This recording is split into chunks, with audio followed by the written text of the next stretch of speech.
Мынандай 6 түрлі әйелге үйленбе. Бірінші, ауру әйел. Шынында да аурушаң, немесе ауырмаса да ауырған болып көрінетін әйел. Ол үнемі ыңыранып, күнде мазасы болмай ауырып жүреді. Ағайын туыстың үйінде жиын той бола қалса, ол аяқ астынан ауырып қалады. Күйеуінің достары қонақ боп келсе де, басын таңып, уһлеп отырады. Көңіл күйі болмаса, дегені орындалмай қалса, ауырып тұрмын деп теріс қарап жатады. Сондай-ақ ауруын күнде санап, күйеуінің есіне салып миын ашытады. Қысқаша айтқанда, күміс қатын күнде ауру, жаман әйел түнде ауру.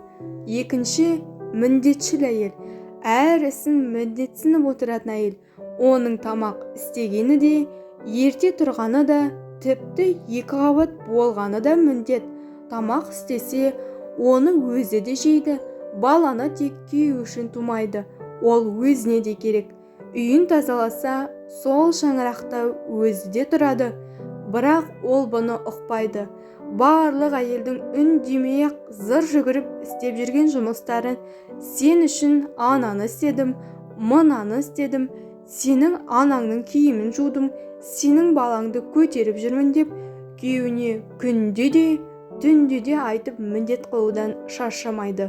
Бірақ сәл қимылдаса, шаршағанын айтып шыға келеді. Бұндай әйел егер күйеуінен көбірек табыс табатын болса, еркектің басына әңгір таяқ ойнатып, ата-енесіне өктем сөйлейді. Үшінші, бағалауды білмейтін әйел. Оның көп сөзі салыстырудан тұрады. Күйеуін құрбыларының жұбайымен, баласын абысының немесе көршілерінің перзентімен, өмірін басқалардыкімен салыстырып отырады.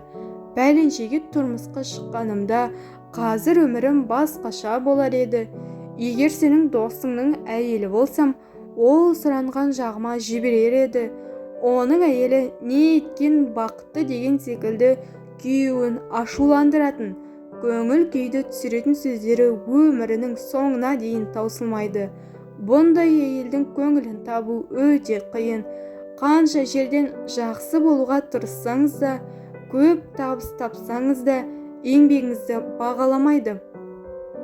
Төртінші, көрсе қызар әйел. Ол әр нәрсеге, әр кімнің өміріне, мүлкіне бір қызығып, өзінде барға көңілі толмайтын әйел. Басқа әйелдердің өмірін аңдимын деп, өз отбасына көңіл бөлмейді.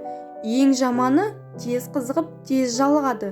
Сондықтан да ол құрбысының үстінен көрген көйлекті бүгін сатып алса, ертең әпкесінікіндей киім кигісі келеді. Шамасына қарамай, әр үйге кірген сайын көрген пәленшенікіндей жиһазды, ыдысты алып бер деп күйеуіне тыныштық бермейді. Тағы бір жаманы, ол қай жерде жаңа мейрамхана, жаңа саябақ ашылса, баруы керек, көруі қажет. Мұндай әйелдің күйеуі қарыздан көз ашпайды. Оның өмірі әйелін киімге, жылтыраған дүниеге, мейрамхананың дәмді асына тойдыру жолында өтеді. Бесінші, өзін ғана ойлайтын әйел. Ол күн ұзағына бет-аузын бояп, сәнденумен әлек болады. Мәселелерді, жоқты, міндетті түрде дастархан басында ас ішіп отырғанда айтады. Сонымен қатар өзгелерге тоң теріс боп, көбіне жеке отырып тамақ ішеді. Бұндай әйел тек өзін ойлайды. Күйеуіне жан ашымайды. Өзінің сұлулығы мен жан рақаты үшін еш нәрсе аямайды. Күйеуінің басына бұлт үйілсе, оп-оңай тастап кете салады. Алтыншы, өтірік сөйлейтін әйел.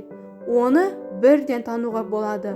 Ол кербезденіп, жасанды сөйлейді, және сөзі көп. Әрине, көп сөйлегені жаман емес-ау. Бірақ психологтар көп сөз өтірікке бастайды дейді. Ал өтірік сөйлеуге әбден дағдыланған әйел сатқындыққа да, опасыздыққа да бара алады. Үйленген жастарға некең баянды болсын деген тілек айтылады. Түсінген адамға бұдан артық бата жоқ. Ал ата-ана үшін перзентінің басы екеу боп, отау тіккенінен асқан бақыт бар ма десеңізші. Бірақ та ата-ананың үміт тілегін, бақыттың бағасын білмей тіл табыса алмадық, бір-бірімізден шаршадық деп ажырасып кетіп жатқан жастар аз емес.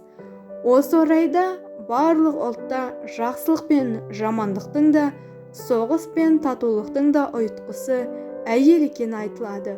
Олай болса, жігіт жар таңдағанда қателеспегені дұрыс-ақ.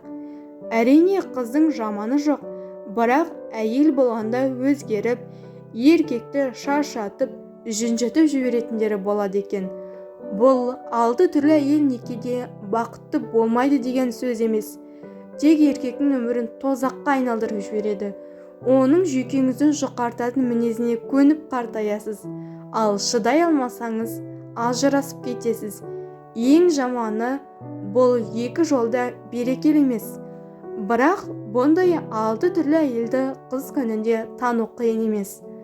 Қазақ тіліндегі арнаның дамуына өз үлесіңізді қосып, каналға тіркеле кетіңіз.